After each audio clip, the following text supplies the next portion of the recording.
Ништо од ветувањата на надлежните за рушење на дивоградбата на Матка. Наместо тоа, платформата личи на вистинско одмаралиште. Има маса и клупи за седење, ограда, аранжмани од цвеќења. Камерата на Алфа забележа како голем дел од граѓаните по прошетка доаѓаат и си пијат кафе, се сликаат, одмараат на дивоградбата која требаше да се руши.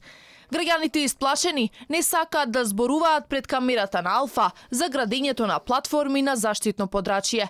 При слушање на прашањето, тие се тргаат од камерата. Тоа може да се забележи и од снимките кои успеа да ги сними Алфа. Пред повеќе од 4 месеци, министерот за транспорт и врски Горан Сугаревски изјави дека доколку општината Сарај не ја сруши дивоградбата, тогаш ќе мора да постапи Државниот инспекторат за урбанизам. Но засега ништо од оваа ветување не е видливо на терен.